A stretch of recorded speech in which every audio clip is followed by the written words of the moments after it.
আজ আপনাদের সঙ্গে খুব মজার একটা রেসিপি শেয়ার করব দুধমান কচু দিয়ে। আশা করব পুরো ভিডিও জুড়ে আমার সঙ্গেই থাকবেন। আমি এটার একটা রিলস আপনাদের সঙ্গে আপলোড করেছিলাম। আপনারা অনেকেই জানতে চেয়েছেন যে এটা কী এবং এগুলো দিয়ে কী রান্না করবেন। তো চলুন আজকে আপনাদের সঙ্গে আমি রান্নাটি শেয়ার করছি।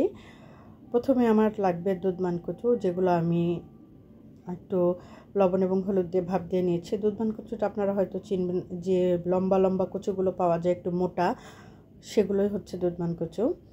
তো সেগুলো আমি একটু ব্লেন্ড করে নিলাম ব্লেন্ডার জারে দিয়ে। তারপর এটাকে আমি একটা কড়াইতে নিয়ে নিলাম। কড়াইতে নিয়ে আমি একটু ব্লেন্ডার জারটা ধুয়ে পানি দিয়ে দিলাম। এই পানিটাকে এখন পুরোটাই শুকিয়ে নিতে হবে এবং ভাজা ভাজা করে নিতে হবে। এটাকে আপনি যত ভালোভাবে ভাজা ভাজা করবেন এটা খেতে ততটাই ভালো হবে। তো আমি এটাকে অনেকটা সময় নিয়ে একদম ভাজা ভাজা করে নিয়েছি, পুরো পানিটাকে একদম শুকিয়ে নিয়েছি। আর এই কাজটা অবশ্যই করে নিতে হবে, পুরো পানিটাকে একদম শুকিয়ে নিতে হবে। আপনারা দেখে অলরেডি বুঝতেই পারছেন আমি কিন্তু একদমই শুকিয়ে নিয়েছি এবং একদমই ভাজা ভাজা হয়ে গেছে। এখন এটাকে সাইডে রেখে আমি একটা ফ্রাই প্যানে তেল গরম করে নিয়ে তাতে রসুন কুচি এবং পেঁয়াজ কুচি দিয়ে দিলাম। এখন এটাকে খুব ভালোভাবে একটু ভেজে নিব, একদম লাল লাল করে একটু ভেজে নেব। তারপরে এর মধ্যে আমি দিয়ে দিলাম একটু আদা পেস্ট। এখন আদা পেস্টটাকে এই পেঁয়াজ রসুনের সঙ্গে খুব ভালোভাবে ভেজে নিতে হবে, যতক্ষণ পর্যন্ত আদা থেকে খুব সুন্দর একটা স্মেল না বের হয় সেই পর্যন্ত এটাকে ভেজে নিতে হবে। যখন এটা খুব ভালোভাবে ভাজা হয়ে যাবে তখন এর মধ্যে আমি লবণ, হলুদ, মরিচ এগুলো দিয়ে দিলাম। দিয়ে খুব ভালোভাবে আবার একটু ভেজে নিয়ে এর মধ্যে সামান্য পরিমাণ পানি দিয়ে দিলাম, যাতে মশলাগুলো পুড়ে না যায় এবং মশলাগুলো খুব ভালোভাবে আর কি কষানো হয়।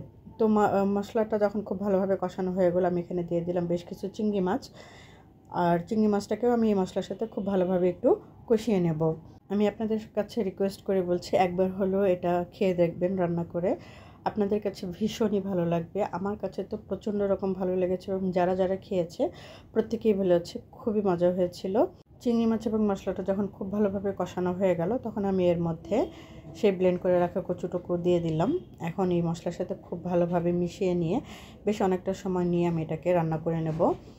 এখানে আমি আর কোনো রকম পানি অ্যাড করব না, এখানে জাস্ট এটাকে আমি এখন শুধু ভাজা ভাজা করে নেব। আর এটা যত ভালোভাবে ভাজা ভাজা করা হবে তত ভালো খেতে হবে। আমি এখানে কাঁচামরিচ অ্যাড করে দিলাম। এখন এটাকে অনবরত নেড়ে চেড়ে ভাজা ভাজা করে নিতে হবে, যতক্ষণ পর্যন্ত এটা একদম কড়াইয়ের গা থেকে ছেড়ে না দেবে ততক্ষণ পর্যন্ত এটাকে ভেজে নিতে হবে। একদম খুব ভালোভাবে এটাকে একদম ভাজা ভাজা করে নিতে হবে। এটা খেতে দারুণ হয়ে থাকে, দুর্দান্ত হয়ে থাকে। আমি আবারও রিপিট করছি, একবার হলেও বাসায় ট্রাই করে দেখবেন, খুবই টেস্টি হয়ে থাকে এই খাবারটা। তো আমার রান্না কিন্তু শেষ। এই হলো রান্নার ফাইনাল লুক। কালারটা দেখুন খুবই সুন্দর হয়েছে এবং খেতেও মাশাআল্লাহ খুবই দারুণ হয়েছিল।